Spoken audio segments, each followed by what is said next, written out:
नमस्ते दोस्तों, जैसा कि आप जानते हैं हमारा पुराना चैनल डिमोनेटाइज हो गया है और हमारी सारी मेहनत खतरे में है। लेकिन मैं हार नहीं मानूंगा। आपकी पसंदीदा कहानियों को जारी रखने के लिए मैंने नया चैनल सिस्किया 2 शुरू किया है। चैनल का लिंक वीडियो के डिस्क्रिप्शन में है। प्लीज अभी सब्सक्राइब करें ताकि हमारा साथ बना रहे। मिलते हैं नई वीडियो के साथ सिर्फ सिस्किया 2 पर। नमस्कार मेरे प्यारे यूट्यूब के सब्सक्राइबर साथियों, और आपके दिलों की धड़कनें तेज कर देती हैं। आज फिर से एक खौफनाक और दिल दहला देने वाली कहानी लेकर मैं आपके सामने उपस्थित हूं। दोस्तों, आज मैं आपके लिए लेकर आया हूं एक ऐसी कहानी जो आपको रोमांच, रहस्य और भावनाओं के समंदर में डुबो देगी। यह कहानी है गीता और संजना की, 2 सहेलियों की जो करवा चौथ की रात का जश्न मना रही थीं। लेकिन क्या आप जानते हैं, इस खास रात ने उनकी जिंदगी में ऐसा मोड़ ला दिया जिसकी उन्होंने कभी कल्पना भी नहीं की थी। एक ऐसा अनजान चेहरा जो गीता को बार बार दिखता है। क्या यह किसी भूत का साया है या फिर किसी अधूरी कहानी का संकेत? जब सच्चाई सामने आई तो गीता के होश उड़ गए। क्या वह सच्चाई आप जानना चाहते हैं? तो कहानी को अंत तक जरूर देखें, क्योंकि यह आपको सोचने पर मजबूर कर देगी कि क्या कभी आत्माएं सच में लौटती हैं या यह सब केवल हमारी कल्पना है। कहानी को शुरू से अंत तक सुनिएगा। डर और खौफ का एहसास होने वाला है। दोस्तों, अगर आपका दिल कमजोर है या आपको ज्यादा डर लगता है तो कहानी को बिल्कुल अकेले न सुने। तो चलिए अब यह कहानी मेरी जुबानी सुनते हैं।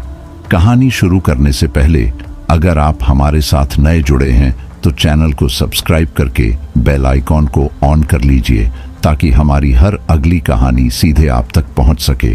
और अब बिना किसी देरी के चलिए आज की इस खौफनाक कहानी की शुरुआत करते हैं। याद है ना तुम्हें, हमारी शादी को 6 महीने हो गए हैं आज।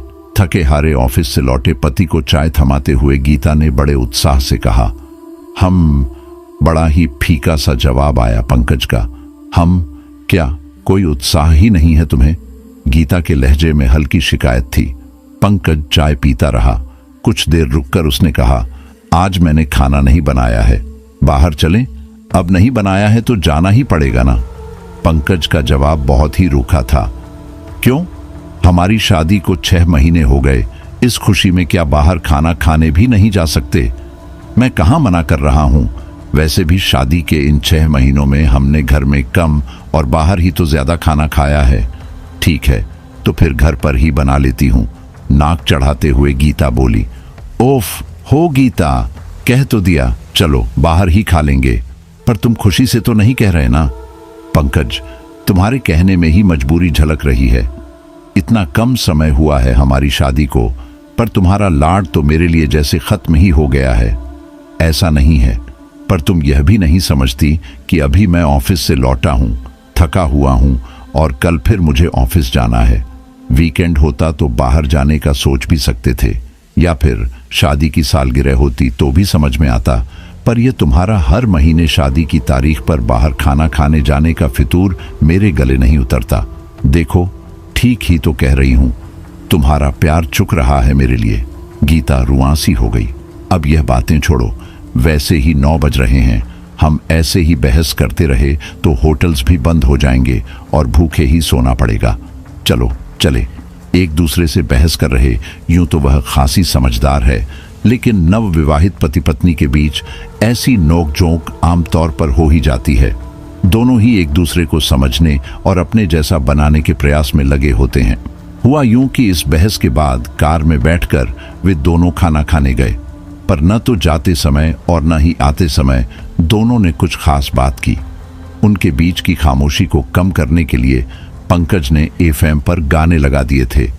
घर लौटकर पंकज तो आराम से सो गए, पर गीता की आंखों में नींद नहीं थी बल्कि नमी थी। वह कितने दिनों से महसूस कर रही थी कि पंकज में बदलाव आ गया है। शादी के शुरुआती कुछ महीनों में प्यार का खुमार उनकी हर बात में नजर आता था, पर जब से ऑफिस में नया प्रोजेक्ट आया है पंकज थोड़े रूखे हो गए हैं। बात बात पर झुंझला जाते हैं। कई बार उससे कह देते हैं, तुम हर वक्त मेरे पीछे पीछे क्या घूमती रहती हो।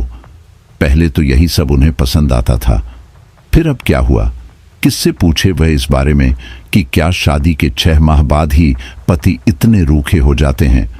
ऐसी ही ना जाने कितनी बातें सोचते हुए उसकी नींद लग गई। उठ जाइए मैडम। हाथों में चाय की ट्रे और उस पर रखे हुए एक लाल गुलाब के साथ उसे जगाते हुए पंकज ने कहा, क्या आज हमें ऑफिस भेजने का कोई इरादा नहीं है? सॉरी, मेरी नींद जरा देर से लगी थी। तुमने क्यों चाय बनाई? मुझे जगा देते। कल दिल जो दुखाया था आपका, सोचा आज खुश कर देते हैं। अच्छा, तो आपको पता है कि आपने दिल दुखाया था? फिर क्या कोई खास वजह थी दिल दुखाने की? अरे बाबा, ऑफिस से आए थके हारे पति का इरादा था कि जल्दी से खाना खाए और सो जाए, पर आपने तो हमें बिना बताए कोई और कार्यक्रम बना रखा था। अब झुंझलाहट आ गई बस। पर यह तो सच है कि तुम्हारा प्यार मेरे लिए कम हो रहा है। नहीं गीता, घर ऑफिस के कामों के बीच मैं प्यार को उस तरह व्यक्त नहीं कर पाता जैसे तुम कर लेती हो। यह सच है कि मैं तुम्हें बहुत प्यार करता हूं और हमेशा करता रहूंगा, पर बात बात पर प्यार जताना और हर माह शादी की महीना गिरह मनाना मुझे बचकाना लगता है। प्यार को आंखों से पढ़ा जा सकता है, दिल से महसूस किया जा सकता है। मैं ऐसा ही प्यार कर सकता हूं। जितनी जल्दी यह समझ लोगी उतनी ही जल्दी सहज हो जाओगी। समझ लोगी ना? दोनों हाथों से उसके चेहरे को ऊपर उठाते हुए पंकज ने पूछा। हाँ, समझ लूंगी बाबा, पर मुंह तो धो लेने दो मुझे। यह कहते हुए गीता ने अपने चेहरे को पंकज के हाथों की गिरफ्त से छुड़ाया और फौरन वॉश बेसिन की ओर भाग खड़ी हुई। फिर पंकज के ऑफिस जाने तक समय बड़ा ही रोमांटिक बीता। गीता को दुख हो रहा था कि कल पंकज के बारे में जाने क्या क्या सोच लिया। पता नहीं वह क्यों नहीं समझ पाती कि हर दिन शादी के शुरुआती दिनों जैसा तो नहीं बीत सकता ना। तभी तो सब लोग यही कहते हैं कि शादी के शुरुआती समय का आनंद ही कुछ और है। शायद अभी वह जॉब नहीं कर रही, इसलिए उसका ध्यान सिर्फ और सिर्फ पंकज की ओर ही लगा रहता है। सच ही तो है, दिन में कम से कम 4 बार फोन कर लेती है उन्हें। काम के बीच में वे उठाते भी हैं और बात भी करते हैं। पर क्या उसे नहीं समझना चाहिए कि यदि ऑफिस में उसे कोई इतनी बार डिस्टर्ब करता तो वह भी झुंझला जाती। ऑफिस की बात सोचते ही गीता को याद आया कि उसने 15 दिन पहले कई कंपनियों के लिए अप्लाई किया था और सप्ताह भर से तो उसने अपना ईमेल ही चेक नहीं किया है। क्या पता अब तक किसी कंपनी का कोई जवाब आ गया हो। वह तुरंत ही मेल चेक करने बैठ गई और सचमुच 2 कंपनियों ने उसे इंटरव्यू के लिए बुलाया भी था। उसने तुरंत पंकज को फोन मिलाया। पंकज, पता है परसों जॉब के लिए मेरा इंटरव्यू है, 2 कंपनियों ने बुलाया है। अच्छा, ये है कि एक इंटरव्यू 10 बजे है और दूसरा 4 बजे। गीता की आवाज में अलग ही खनक थी। Hey, that's a great news. Geeta सुनो, एचआर की किताबों के कुछ पन्ने पलट लेना इस बीच, वरना पता चला वहां भी हर सवाल के जवाब में मेरा ही नाम दोहराने लगो। शरारती अंदाज में पंकज ने गीता को चढ़ाया। जी नहीं, मुगालते मत पालिए, ऐसा होने की कोई गुंजाइश नहीं है, क्योंकि अपने ऑफिस में बेस्ट एम्प्लॉय का खिताब यूं ही नहीं जीता था मैंने। अच्छा जी, तुम्हारी काबिलियत पर तो कोई शक नहीं है मुझे। सच पूछो तो मैं तो दिल से चाहता हूं कि तुम्हारा सिलेक्शन यहां हो जाए, ताकि मैं तुम्हारे पीछे पीछे ना घूमूं, तुम्हें हर 4 घंटे पर फोन ना कर सकूं ना। ये गीता के मन का चोर ही तो बोल रहा था। नहीं जी, ताकि तुम अपनी क्वालिफिकेशन का सही उपयोग कर सको, आत्मविश्वास से भरी रहो। पर हां, इतनी व्यस्त ना हो जाना कि मेरे लिए समय ही ना बचे तुम्हारे पास। तुम्हारे लिए समय ना हो ऐसा तो कभी नहीं होगा पंकज। चलो अब अपना काम करो, मैं तुम्हारे लंच के समय फोन करूंगी। पंकज के जवाब ने एक बार फिर गीता को आश्वस्त कर दिया कि पंकज उसे बहुत चाहते हैं। बेकार ही मन भटकता रहता है मेरा। गीता ने सोचा, क्यों प्यार नहीं करेंगे भला पंकज? उन्हें मैं उनकी पत्नी हूं, पसंद करके ब्याह के लाए हैं मुझे, और शादी से पहले ही अपने पहले प्यार का राज भी तो उन्होंने गीता के साथ बांटा था, वरना आज भी पुरुष ऐसा करना जरूरी समझते हैं क्या? गीता अतीत में पहुंच गई। बहुत अच्छे से याद है गीता को, जब पंकज और उनके घर वाले रिश्ते की बात करने गीता के घर आए थे तो पंकज ने गीता से अकेले में बात करने की इच्छा जाहिर की थी। फिर घर वालों की रजामंदी से वे गीता को बाहर लेकर गए थे।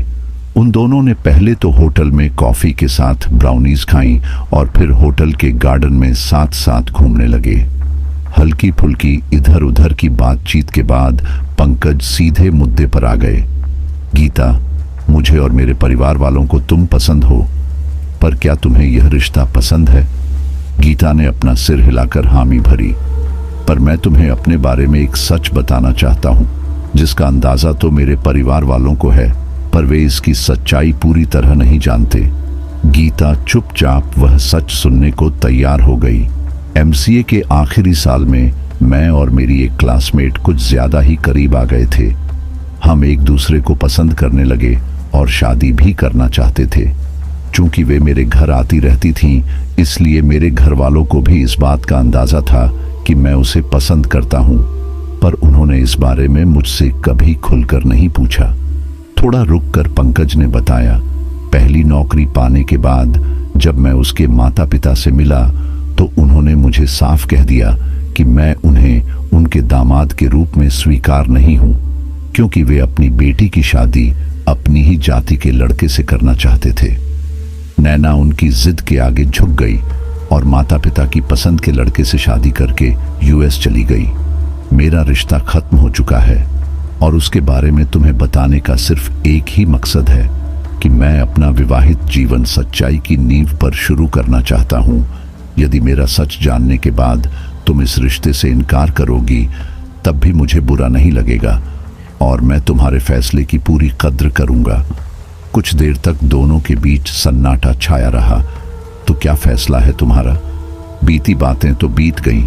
अब जब आप जीवन की नई शुरुआत कर रहे हैं तो मैं आपके साथ खड़ी हूं। उसका जवाब सुनकर पंकज कितना आश्वस्त दिख रहा था। पंकज का चेहरा, गीता पंकज की वह छवि तो कभी भूल ही नहीं सकती। फिर शादी के बाद गीता के पूछने पर पंकज ने उसे अपनी उस सहपाठी नैना की फोटो भी दिखाई थी। गीता को यह देखकर थोड़ी तसल्ली भी हुई थी कि नैना दिखने में उससे 19 ही है। अरे कहां कहां के ख्यालों में खो जाती हूं मैं। खुद को झाड़ते हुए गीता स्टडी रूम की ओर जाने लगी। पंकज की बात सही है, 10 महीने हो गए उसे जॉब छोड़े। अब इंटरव्यू के लिए मुझे किताबों के पन्ने पलट ही लेने चाहिए। शाम को जब पंकज घर लौटे तो गीता ने पूछा, सुनो, जिस जगह मेरा इंटरव्यू है वह तुम्हारे ऑफिस से भी तो पास ही है। मेरा इंटरव्यू खत्म होने के बाद मैं थोड़ी शॉपिंग करूंगी और फिर हम साथ ही लंच करें तो? हाँ, क्यों नहीं, पर फिलहाल तो एक कप चाय पिला दो यार। चाय पीते पीते पंकज और गीता बातें करते रहे। फिर अगला दिन भी इंटरव्यू के लिए फाइलें सहेजने में और थोड़ी तैयारी में बीत गया। देर शाम पंकज घर लौटे और चाय पीने के बाद स्टडी रूम में अपने लैपटॉप पर कुछ काम करने लगे। इंटरव्यू के लिए कौन सी ड्रेस पहनूं पंकज? अपने हाथ में एक काली और एक हल्के हरे रंग की ड्रेस लिए गीता स्टडी रूम में आ पहुंची। एक हल्की सी नजर ड्रेसेस पर डालते हुए पंकज ने कहा, हरी ड्रेस ठीक रहेगी, पर मैं तो काली वाली पहनने का सोच रही थी। तो काली पहन लो फिर, मुझसे पूछ ही क्यों रही हो? एकदम सपाट जवाब आया पंकज का। अरे पूछ लिया तो क्या हो गया? गीता के स्वर में भी तल्खी आ गई। गीता, कल यूएसए से एक टीम आ रही है और मैं उसके लिए एक प्रेजेंटेशन तैयार कर रहा हूं। तुम ये छोटे छोटे डिसीजन खुद ही ले लो और हाँ, तुम खाना खाकर सो जाओ। मेरा खाना टेबल पर रख देना, मैं गर्म करके खा लूंगा। Good night. बिना उसकी ओर देखे एक ही सांस में पंकज ने सब कुछ कह दिया। माना इंपॉर्टेंट प्रेजेंटेशन है, पर यूं टरका दिया पंकज ने जैसे मैं उनके लिए कोई महत्व ही नहीं रखती। ऑफिस का काम ऑफिस में ही निपटाना नहीं चाहिए क्या? उसके बाद का समय तो बीवी के लिए होना चाहिए। मन ही मन भुनभुनाते हुए गीता खाना खाकर सोने चली गई। सुबह खटपट की आवाज से नींद खुली तो देखा पंकज स्नान करके तैयार होने जा रहे हैं। अरे अभी तो 6 ही बजे हैं, इतनी जल्दी क्यों तैयार हो रहे हो? बताया था ना कि प्रेजेंटेशन है, पर यह तो नहीं बताया कि 6 बजे जाना है। अरे यार, नितिन के साथ भी डिस्कस करना है। वो 7 बजे तक ऑफिस आ रहा है। रात को 1 बजे के करीब ही यह पता चला। तुम सो रही थी तो सोचा क्यों जगाऊं, पर नाश्ता चिंता मत करो, कैंटीन में कर लूंगा। और लंच पर मिल सकोगे? नहीं, आज तो पॉसिबल ही नहीं है। आज तो शायद यूएस वाली टीम के साथ लंच के लिए जाना पड़े। ओके, मैं इंटरव्यू के लिए जाऊंगी। आज हम इंटरव्यू कैसा हुआ ये बताने के लिए मैसेज ही करना, फोन शायद पिक ना कर सकूं। ओके, तो चलूं। कुछ भूल नहीं रहे? अरे कम से कम मुझे बेस्ट विशेष तो दो। मेरी विशेष तो हमेशा ही तुम्हारे साथ हैं गीता, पर मांग ही रही हो तो ऑल द बेस्ट। ये कहते हुए पंकज ने मुस्कुराते हुए गीता के माथे पर चुंबन जड़ दिया। हल्के हरे रंग की ड्रेस पहनकर गीता इंटरव्यू के लिए नियत समय पर ऑफिस में पहुंच गई। रिसेप्शन पर बैठी युवती ने उसे कुछ देर इंतजार करने कहा और वह सामने रखे सोफे पर बैठ गई।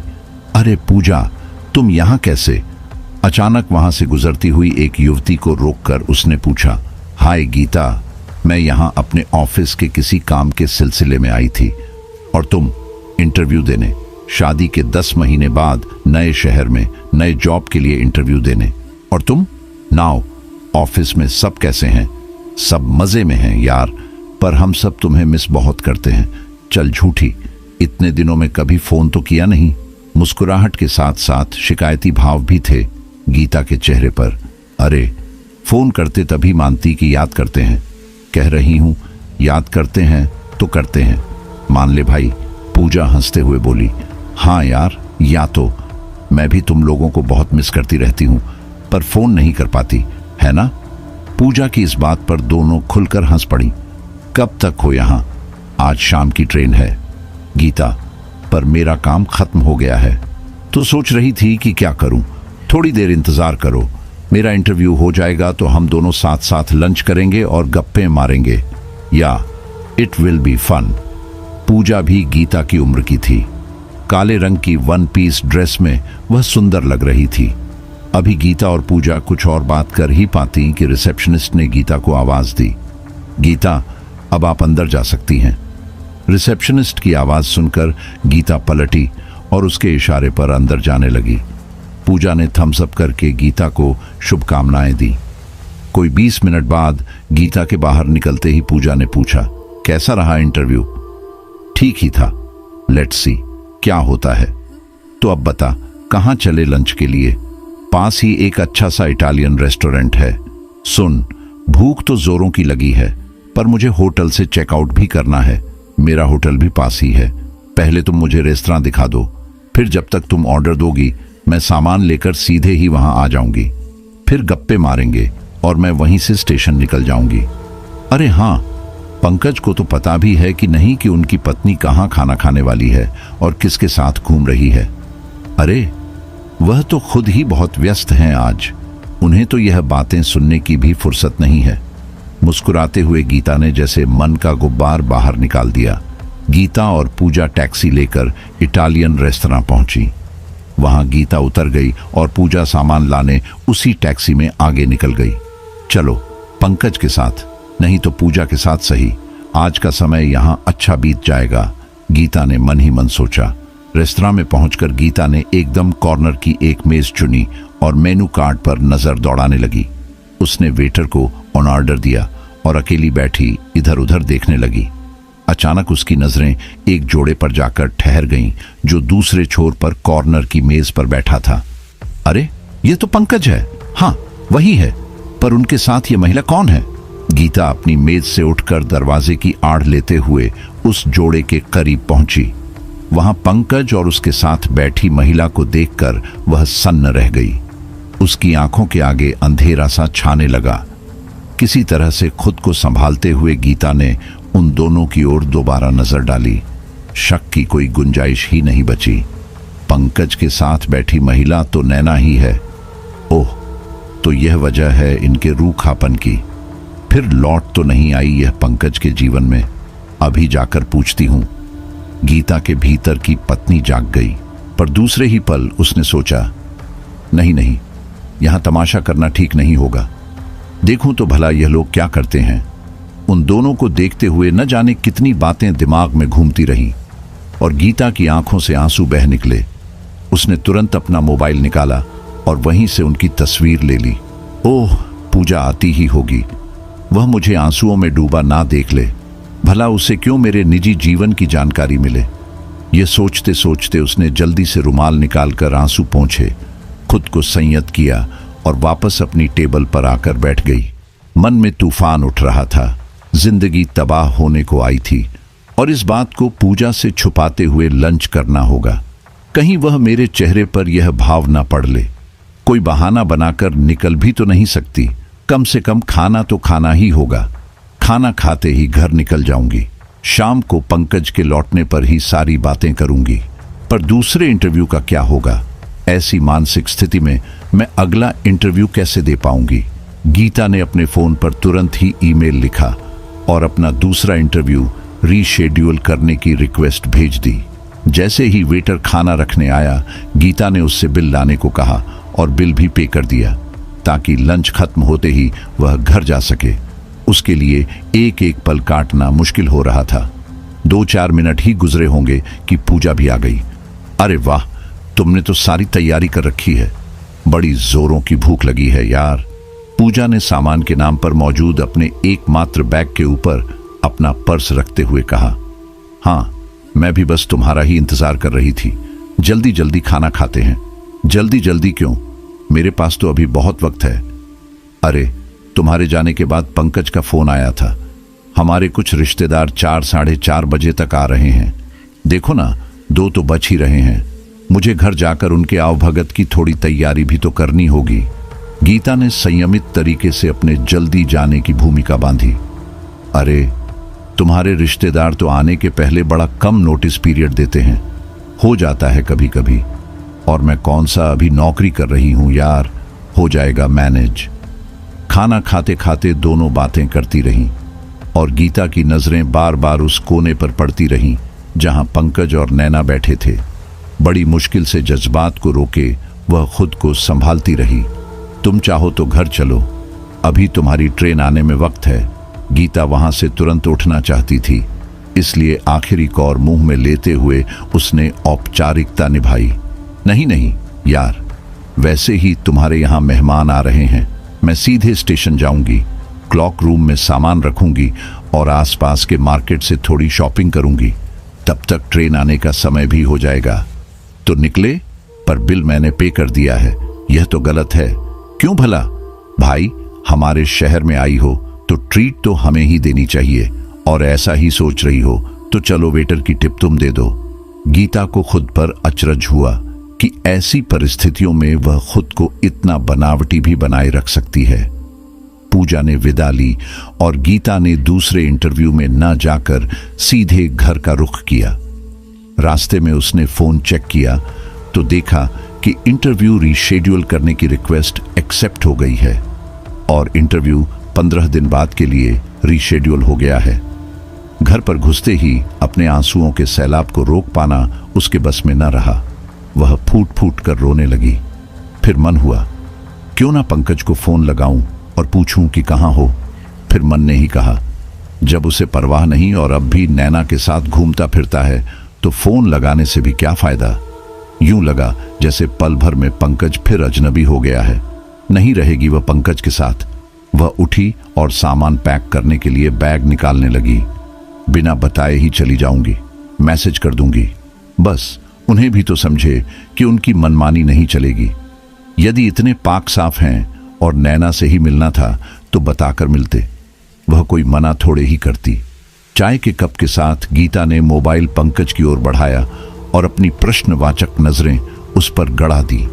गुस्से से तमतमाया गीता का चेहरा और मोबाइल में पंकज और नैना की फोटो देखकर एक पल को तो पंकज सकपका गए। फिर उन्होंने चाय का कप उठाया और मोबाइल गीता को वापस करते हुए बोले, तो यह है तुम्हारी नाराजगी का कारण। पर जब तुम लंच के लिए उसी रेस्तरां में आई थी तो सीधे मेरी ओर क्यों नहीं आई? मैं बेकार का तमाशा खड़ा नहीं करना चाहती थी। यह कहो कि तुम्हारा मुझ पर से भरोसा डिग गया था। दरअसल मुझे भी पता नहीं था कि आज ऐसा हो जाएगा। यूएसए से जो हमारी टीम आने वाली थी उसमें 4 लोग थे और उनमें से एक नैना भी थी। ना तो मुझे इस बात की जानकारी थी और ना ही नैना को। प्रेजेंटेशन के बाद हम सबको लंच पर साथ ही जाना था, पर कोई काम निकल आने की वजह से टीम हेड ने हमारे सीईओ के साथ ऑफिस में ही लंच किया और दूसरे 2 मेंबर्स ने कहा कि वे भारत आए हैं तो यहाँ से शॉपिंग करने में ज्यादा रुचि लेंगे। वह मार्केट निकल गए। नितिन प्रोजेक्ट के दूसरे डॉक्यूमेंट तैयार कर रहा था और मुझ पर नैना को लंच कराने का काम आ गया। फिर मेरे और उसके बारे में तो मैं तुम्हें बता ही चुका हूं। एक्स गर्लफ्रेंड है मेरी, तो ये जानने में मेरी थोड़ी दिलचस्पी भी थी कि अब वह कैसी है, कैसा है उसका परिवार, इसलिए जाने से मना भी नहीं किया। फिर इसी बात को लेकर मुझे मन में गिल्ट भी हुआ कि कितने दिन हो गए तुम्हारे साथ ढंग से वक्त ही नहीं बिताया, और नैना को लंच कराने की अपॉर्चुनिटी मिली तो वह फट से लपक ली। मैंने यही वजह थी कि लंच के बाद नैना को ऑफिस छोड़ा और बॉस से परमिशन लेकर जल्दी घर चला आया, ताकि तुम्हारे साथ रहकर अपनी गिल्ट थोड़ी तो दूर कर लूं। कहानी तो नहीं बना रहे हो ना? हालांकि गीता को भरोसा तो हो रहा था पंकज की बात पर हल्का हल्का शक था। नहीं था वैसे तो तुम्हें मेरी बात पर भरोसा होना चाहिए, लेकिन यदि नहीं है तो नितिन से बात करा दूं? नहीं, तो तुम्हारा शोभा दूर हुआ या अब भी नाराज ही रहोगी? बाहर चले ना? रात को गीता को अपनी ओर खींचते हुए पंकज ने पूछा। गीता ने सिर हिलाकर मौन हामी दी और पंकज के करीब चली आई। तभी डोरबेल बजी। गीता ने दरवाजा खोला तो देखा सामने उसकी पड़ोसन संजना खड़ी है। यार, थोड़ी चीनी मिलेगी क्या? मैं अंकित से नजर बचाकर आई हूं। कल सोचा था मंगा लूंगी, पर भूल गई। एक खाली कटोरी उसकी ओर बढ़ाते हुए संजना ने कहा। संजना गोरी सी और भरे हुए शरीर वाली युवती है। उसके बात करने के लहजे से ही समझ में आता है कि वह पंजाबी है। वह अक्सर कुछ न कुछ मांगने गीता के पास आती रहती थी और गीता अपना पड़ोसी धर्म निभाती रहती थी। इस तरह दोनों की दोस्ती गहरी हो गई थी। गीता कटोरी लेकर चीनी लाने किचन में गई और लौटते हुए उसकी आंखें पंकज से टकराई। वो गीता की ओर देखकर यूं मुस्कुराए जैसे कह रहे हो, देखो फिर आ गई ना संजना। हमेशा की तरह गीता भी हल्के से मुस्कुरा दी और संजना को चीनी की कटोरी थमा दी। ओह हाँ, 15 दिन बाद करवा चौथ है, याद तो है ना? तुम्हारी तो पहली होगी, तुम मेरे साथ ही पूजा कर लेना, संजना चहकते हुए कहने लगी। हाँ, मुझे तो पूजा कैसे होती है ये भी नहीं पता, और मम्मी जी भी नहीं आ सकेंगी क्योंकि पापा की तबीयत कुछ ठीक नहीं है। तुम्हें ही सब बताना होगा। संजना, हाँ, चिंता मत करो, मैं सब बता दूंगी, पर अभी चलूं, चाय बनानी है। और संजना चली गई। दूसरे दिन ऑफिस से लौटे तो पंकज थके हुए नजर आ रहे थे। अरे, प्रेजेंटेशन तो कल था, पर तुम तो आज ज्यादा थके नजर आ रहे हो, गीता उन्हें देखते ही बोली। हाँ, क्योंकि परेशानी तो आज आई है। क्या परेशानी? मुझे 2 दिन बाद यूएसए के लिए रवाना होना है। 2 हफ्तों के लिए जाना होगा। क्यों यूं अचानक नैना के साथ? जाहिर है गीता का शक अब भी बरकरार था। कम ऑन गीता, नैना के साथ क्यों? वह तो यही है, महीने भर की छुट्टी ले रखी है उसने। तब तक तो मैं वहां से लौट भी आऊंगा। तुम्हारे मन से शक गया नहीं? क्या मेरा यकीन मानो, उससे मिलना इत्तेफाक था और इससे ज्यादा कुछ नहीं। तो फिर यूं अचानक क्यों जाना पड़ेगा? गीता की आवाज में रोष और निराशा एक साथ झलक रहे थे। जाना तो नितिन को था, लेकिन कल उसकी मां की तबीयत अचानक खराब हो गई, हार्ट अटैक आया है। अब वह तो जा नहीं सकता, इसलिए लास्ट मोमेंट पर मुझे भेजा जा रहा है। पर मेरी तो पहली करवा चौथ होगी। क्या तुम नहीं रहोगे उस दिन? मां भी नहीं आ पा रही है तो क्या मैं अकेली रहूंगी? अब तो लगभग रूसी हो आई थी गीता की आवाज। क्या कर सकता हूं? कहो, अब नौकरी तो करनी ही है। कोई अपने मन से थोड़े ही जा रहा हूं, पर चाहे जो हो पंकज, करवा चौथ तक लौट आना। मैं अकेले नहीं मनाना चाहती ये दिन। मैं कोशिश करूंगा गीता, पर कुछ चीजों पर अपना बस नहीं चलता। फिर बचे हुए एक दिन में गीता और पंकज ने जल्दी जल्दी पंकज का सामान पैक किया। गीता एयरपोर्ट तक पंकज को छोड़ने गई।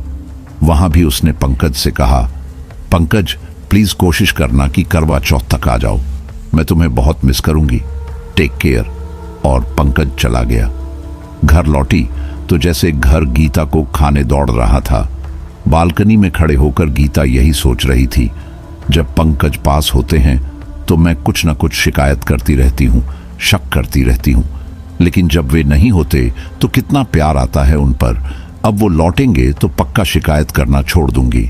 लेकिन जो नैना वाला एपिसोड हुआ उसमें तो उसकी जगह कोई भी महिला होती तो वैसे ही रिएक्ट करती जैसा कि उसने किया। बिना बताए यदि पति अपनी पुरानी प्रेमिका से मिलेगा तो शक तो होगा ही। अब भी क्या पता नैना साथ तो नहीं गई होगी। भले ही पंकज ने कह दिया कि उनका और नैना का मिलना इत्तेफाक था, पर क्या उसे आंखें बंद करके इस बात पर भरोसा कर लेना चाहिए? पता नहीं, पर जो भी हो सच तो यह है कि उसके मन में पंकज और नैना को लेकर शक का एक बाल अब भी मौजूद है। अभी शायद वह कुछ और भी सोचती, लेकिन मोबाइल की रिंग सुनकर गीता की तंद्रा टूटी। उसी कंपनी से कॉल था जहां वह कुछ दिन पहले इंटरव्यू देने गई थी। उसका सिलेक्शन हो गया था और उसे 2 दिन बाद ही ज्वाइन करना था। गीता बहुत खुश थी। मन हुआ कि तुरंत पंकज को यह खबर दे, पर उनसे अभी तो यह मैसेज पहुंच ही नहीं सकता। फिर भी गीता ने पंकज को मैसेज लिखकर इस बात की सूचना भेज दी। फिर जल्दी से संजना के घर गई और उसे भी यह बात बताई। अरे वाह, तेरे पंकज की क्या प्रतिक्रिया है इस पर? संजना ने चहकते हुए पूछा। उन्हें तो अभी पता ही नहीं है। उन्हें सुबह ही तो एयरपोर्ट छोड़कर आई हूं। 2 सप्ताह के लिए यूएसए गए हैं वह, आज ही। अरे हमें बिना बताए, परसों रात को ही तो पता चला और आज ये चले भी गए। करवा चौथ तक तो आ जाएंगे ना? कह तो रहे थे कि मुश्किल है, पर मैंने तो बहुत बार कहा है उनसे कि कोशिश जरूर करना। तुम लोगों की पहली करवा चौथ है तो देखना वह जरूर आ जाएंगे। काश ऐसा ही हो। मैं उनके बिना पहली करवा चौथ नहीं मनाना चाहती। संजना से सब्जियों के दाम से लेकर घर के काम तक ढेर सारी बातें की और गीता घर लौट आई। संजना से बात करके वह कुछ बेहतर महसूस कर रही थी। 2 दिन बाद ऑफिस ज्वाइन करना था। वह थोड़ी आश्वस्त थी कि कम से कम ऑफिस ज्वाइन करने के बाद यह समय आसानी से निकल जाएगा, वरना पंकज के बिना रहना अब उसे बहुत मुश्किल लग रहा था। अगले दिन जब पंकज का फोन आया तो उसने अपने सिलेक्शन की बात बताई और बताया कि वह कितनी खुश है। सारी बातें करने के बाद गीता ने दोहराया, पंकज, चाहे जो हो तुम करवा चौथ तक लौट ही आना प्लीज। मैं भी पूरी कोशिश में हूं गीता कि तब तक लौट आऊं। ऑफिस ज्वाइन करने के बाद से गीता के दिन बाकी जल्दी गुजरने लगे। हर शाम पंकज से वीडियो चैट हो ही जाती थी। धीरे धीरे उसके मन से इस बात का शक हट गया कि पंकज नैना के साथ गए होंगे। कोशिश तो कर रहा हूं, टिकट भी करवाई है, पर काम खत्म होता नहीं दिख रहा। मेरी बहुत इच्छा है कि तुम रहो उस दिन। आई नो गीता, लेकिन यदि प्यार से इस तरह बार बार बुलाती रही तो फिर तो मुझे उड़कर ही आना पड़ेगा। पंकज ने जिस स्मित मुस्कान के साथ यह बात कही, गीता मन ही मन उसे महसूस कर रही थी। फिर वह बोले, अच्छा अब मजाक नहीं, ध्यान से सुनो। यदि मैं ना आ सकूं तो तुम पूजा कर लेना, फिर मुझसे वेबकैम से कर लेना और खाना खा लेना। ये क्या बात हुई? आ जाओ ना, मैं भी तो आना चाहता हूं जान। Let's hope for the best. Pankaj से बात करने के बाद गीता के दिमाग में फिर नैना का ख्याल आया। ना जाने क्यों पंकज के रोजाना बात करने के बाद भी उसे लग रहा था कि कहीं नैना पंकज के साथ ही तो नहीं है। अचानक उसने कुछ सोचा और फेसबुक खोल लिया, यूएसए टाइप किया। उसे नैना को ढूंढने में ज्यादा समय नहीं लगा। यह देखकर उसे दिल्ली तसल्ली हुई कि नैना ने आज सुबह ही going back to US, will miss you all, take care caption के साथ अपनी 8 तस्वीरें डाली थीं। अब कहीं जाकर उसे पूरा भरोसा हुआ कि पंकज सही कह रहे थे। साथ ही गीता को इस बात से खुद पर ही थोड़ी खींच भी आई कि उसने पंकज पर भरोसा नहीं किया और वो उनकी एक्स गर्लफ्रेंड को स्टॉक कर रही थी। फिर उसने यह सोचकर इस ख्याल को झटक दिया कि उसकी जगह कोई और पत्नी होती तो वह भी यही करती। अगले दिन गीता ने पंकज को फोन मिलाया, पर मिला नहीं। वह समझ गई कि पंकज यहां आने के लिए कहीं रास्ते में होंगे। अगले दिन करवा चौथ थी। उस दिन गीता बहुत अच्छे से तैयार होकर ऑफिस गई। शाम को घर आकर भी वह बहुत अच्छे से तैयार हुई। पंकज को फिर फोन मिलाया, पर आउट ऑफ कवरेज एरिया का मैसेज सुनाई दिया। गीता थोड़ा परेशान हो गई। संजना ने पहले ही कह दिया था कि वह 8 बजे तक तैयार होकर गीता के पास आ जाएगी, फिर दोनों मिलकर पूजा कर लेंगी। अभी गीता पूजा का सामान लगा ही रही थी कि डोरबेल बजी। दरवाजा खोला तो सामने पंकज को देखकर वह उनसे लिपट ही गई। मुझे पता था कि तुम जरूर आ जाओगे पंकज, अरे अरे, इतना उतावलापन, दरवाजा तो बंद कर लो जान। मुझे कोई फर्क नहीं पड़ता, पर दूसरों को तो पड़ सकता है, गीता ने मुस्कुराते हुए कहा। मुझे किसी की परवाह नहीं, वह पंकज से लिपटी लिपटी ही बोली। फिर जैसे उसे कुछ याद आया, अच्छा चलो जल्दी से फ्रेश हो लो, तब तक मैं पूजा का सामान लगाती हूँ। फिर पूजा करके चांद देखकर साथ ही खाना खाएंगे, पंकज के हाथ से उनका सामान लेते हुए गीता ने कहा। पंकज अंदर गए और जूते उतारने लगे। इतने में दोबारा डोरबेल बजी। संजना होगी।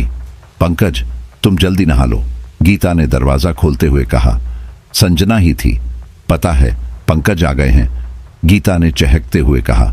वह तो तुम्हारे चेहरे की चमक देखकर ही पता चल रहा है। चलो पूजा कर लें। मैंने अंकित से कह दिया है कि जाओ छत पर, और चांद आए तो बता देना। थाली वगैरह सजा ली तुमने? ये कहते कहते संजना ने देखा कि बाथरूम की ओर जाते हुए पंकज नजर आए। उसने हाथ उठाकर उन्हें अभिवादन किया। पंकज ने भी मुस्कुराकर जवाब दिया। तभी फोन की घंटी बजी।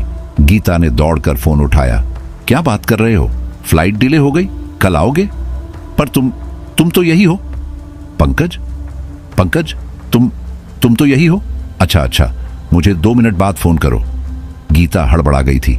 क्या हुआ? गीता को घबराते देखकर संजना ने पूछा।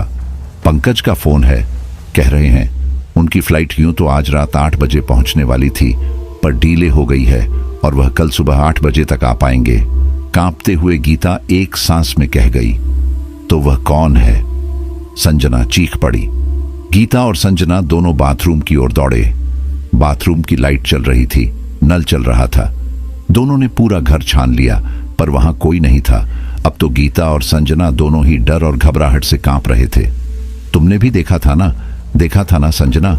हाँ गीता, हाँ मैंने अपनी आंखों से देखा था। हम दोनों को एक साथ भ्रम नहीं हो सकता। ओह गॉड। फिर बाथरूम की लाइट और नल वो कैसे चल रहे थे? दोनों अभी बात कर ही रहे थे कि गीता का मोबाइल फिर बजा। पंकज थे। गीता तुम क्या कह रही थी? मैं वही हूं। ये कैसे हो सकता है? तुम ठीक तो हो ना? हाँ मैं ठीक हूं, पर मैं तुम्हें कैसे बताऊं पंकज? और मैं अकेली ही नहीं थी, संजना भी थी, उसने भी तुम्हें देखा। गीता तुम मेरे बारे में ज्यादा सोचती हो ना, इसलिए तुम्हें ऐसा लगा होगा। Now listen to me, just relax. नहीं पंकज, संजना है यहां, तुम उससे मेरी बात कराओ। गीता ने फोन संजना की ओर बढ़ा दिया। हेलो पंकज, गीता सही कह रही है, हम दोनों ने आपको देखा। संजना आप कैसी बात कर रही हैं? लगभग हंसते हुए पंकज बोले। मेरे 15 दिन दूर रहने से मेरी बीवी को इल्यूजन सा हो रहा है, पर आपको तो ऐसा नहीं होना चाहिए। लेकिन हम दोनों सच कह रहे हैं, आप यकीन क्यों नहीं कर रहे हैं? संजना आप ही कहिए, यकीन करने जैसी बात हो तो करूं ना? अच्छा इसे छोड़िए, मैं आपसे एक रिक्वेस्ट कर रहा था। कल तो मैं आ ही जाऊंगा, लेकिन जिस तरह गीता डरी हुई है, मैं नहीं चाहता कि वह आज अकेली रहे। आप चाहे तो उसे अपने घर ले जा सकती हैं, या फिर आप आज रात उसके साथ रुक जाती तो अच्छा होता। हाँ बिल्कुल पंकज, बस करवा चौथ की पूजा के बाद। वैसे तो मैं और गीता दोनों ही पूजा करने जाएंगे, फिर अंकित से कह दूंगी कि मैं आपके यहां ही रुक जाऊंगी। ये कहते हुए संजना ने फोन गीता को दे दिया। सुनो गीता, आज अकेली मत रहना, संजना से कह दिया है, वह रुक जाएगी तुम्हारे साथ। और हाँ, पूजा के बाद मुझे वीडियो कॉल कर लेना, ओके? हाँ पंकज, इस तरह अब अकेले तो मैं रह भी नहीं पाऊंगी। काश तुम आज जाता, कल तो आ ही रहा हूं, सुबह तक की ही तो बात है जान। Take care. ओके, हाँ कॉल करती हूं पूजा के बाद। फोन रखते ही गीता ने कहा। संजना देखा था ना तुमने भी? हाँ यार, पर पता नहीं, अब कोई एक्सप्लेनेशन भी तो नहीं है। हाँ लेकिन अरे अब छोड़ ये बातें, चल चांद आ गया होगा, पूजा की थाली ले, छत पर चलते हैं। पूरी तरह से डरी हुई संजना ने खुद टेबल पर से पूजा की थाली उठाई और गीता का हाथ पकड़ा। तुम चाबी ले लो घर की और चलो। गीता तो जैसे कुछ समझ पाने की स्थिति में नहीं थी। संजना उसे अपने घर ले गई। वहां से पूजा की थाली लेकर दोनों छत पर चले आए। उनकी बहुमंजिला इमारत की छत पर बहुत सी महिलाएं सजी धजी अपने अपने पतियों के साथ चांद के निकलने का इंतजार कर रही थीं। संजना ने एक हाथ में पूजा की थाली तो दूसरे में गीता का हाथ थामा हुआ था और वह सीधे अंकित के पास पहुंची। अंकित उन्हें साथ देखकर मुस्कुराया। अरे, चांद निकलता तो मैं फोन कर देता ना, अभी तो आया नहीं है। संजना बोली, हाँ, हम दोनों थोड़ा डरे हुए हैं तो सोचा हम ही यहाँ आ जाते हैं। फिर संजना ने अंकित को सारी बात बताई कि उन दोनों ने पंकज को देखा, लेकिन पंकज तो अभी आए ही नहीं है। उनकी बातें सुनकर अंकित मुस्कुराते हुए बोला, अरे, मैं समझ गया, सुबह से बिना पानी पिए उपवास किया हुआ है ना, इसीलिए कुछ का कुछ देख रही हो तुम दोनों। बस चांद आते ही अर्घ्य देकर खाना खा लेना, सब ठीक हो जाएगा। संजना झल्ला गई। अरे, बात वह नहीं है ना, तुम समझ रहे हो ना, पंकज भी मान रहा था। मानने जैसी बात हो तब तो माने कोई। अंकित ने कहा, पर मैं और गीता डर रहे हैं और पंकज ने रिक्वेस्ट की है कि यदि मैं आज रात गीता के साथ रुक जाऊं तो अच्छा होगा। हाँ, क्यों नहीं, आज रात की ही तो बात है। अंकित ने हामी दे दी। पूजा करके गीता, संजना और अंकित नीचे उतरे। संजना बोली, तू घर चल। गीता, मैं चेंज करके और खाना खा के बस आधे घंटे में आती हूं। गीता का एक मन हुआ कि कह दे, मुझे नहीं जाना अपने घर, मुझे बहुत डर लग रहा है। फिर उसने घड़ी पर नजर डाली, देखा 9:45 बज रहे थे। उसे याद आया कि पंकज की फ्लाइट का समय है और उसे वीडियो कॉल भी तो करना था। यह सोचते ही उसने संजना की ओर देखा और हामी में सिर हिला दिया। अपने फ्लैट में पहुंचते ही गीता ने पंकज को कॉल मिलाया। पंकज उसे देखते ही बोला, तुम बहुत सुंदर लग रही हो गीता। मुझे बहुत बुरा लग रहा है कि पहली करवा चौथ पर मैं तुम्हारे साथ नहीं हूं, पर आई होप यू अंडरस्टैंड जान। हाँ, मुझे पता है तुम्हें भी उतना ही बुरा लग रहा है जितना मुझे, पर कोई बात नहीं, अब जॉब तो नहीं छोड़ सकते ना। यह कहकर गीता हंस दी। अरे, तुम गुस्सा कर लेती हो तो कम गिल्ट होता है, पर यह प्यार से बात मान लेती हो ना, अच्छी बच्ची की तरह, तो मुझे बहुत गिल्ट हो जाता है। सच? अरे, कल आ रहे हो ना, कर लूंगी गुस्सा। ये कहकर गीता फिर हंस दी। सुनो, तुमने कुछ खाया कि नहीं? चलो मेरे सामने तोड़ो अपना व्रत। गीता जल्दी से डाइनिंग टेबल की ओर गई, थाली में खाना परोसा और पंकज के सामने ही थोड़ा सा खाया। चलो गीता, अब रखता हूं, बोर्डिंग का टाइम हो गया, कल मिलते हैं, बाय जान, love you too, love you lots. Geeta ने कॉल डिस्कनेक्ट किया और मोबाइल सोफे पर पटक दिया। उसे एहसास हुआ कि वाकई उसे बहुत तेज भूख लगी है। उसने जल्दी जल्दी खाना खाया और फिर झटपट कपड़े बदले। अभी वह किचन समेट ही रही थी कि डोरबेल बजी। गीता कांप गई। उसे 2 घंटे पहले घटी घटना याद आ गई। उसने हिम्मत बटोरी और सोचा संजना होगी। दरवाजा खोला, बाहर संजना ही थी। उसकी जान में जान आई। अच्छा हुआ तू जल्दी आ गई। संजना को देखते ही गीता ने कहा, आजा। हाँ, बस चेंज किया, अंकित ने और मैंने खाना खाया और आ गई। तेरी बात हो गई पंकज से? हाँ, बात भी हो गई और उन्होंने प्लेन भी बोर्ड कर लिया। गुड, कल वह आ जाएंगे। अभी संजना यह कह ही रही थी कि गीता ने बात काटते हुए कहा, हाँ, और तुझे अपनी ड्यूटी से छुट्टी मिल जाएगी, कल अपने पति के साथ सो पाएगी। यह कहते हुए गीता खिलखिला दी। संजना भी मुस्कुरा दी, फिर बोली, अरे, कुछ लोगों को अपनी ड्यूटी से कभी छुट्टी नहीं मिलती रे। यहां खत्म तो कहीं और शुरू। भाई, मेरे यहां आज के बाद तुझे नहीं करनी पड़ेगी ड्यूटी, गीता ने मुस्कान के साथ कहा। हाँ, मुझे पता है कि तू बड़ी समझदार है, पर तुझे एक और बात बतानी है मुझे। क्या? अरे, अंदर तो चल, बिस्तर पर लेट कर बताती हूं। दोनों पड़ोस के बिस्तर पर आ गईं। हाँ, अब बता, गीता बोली।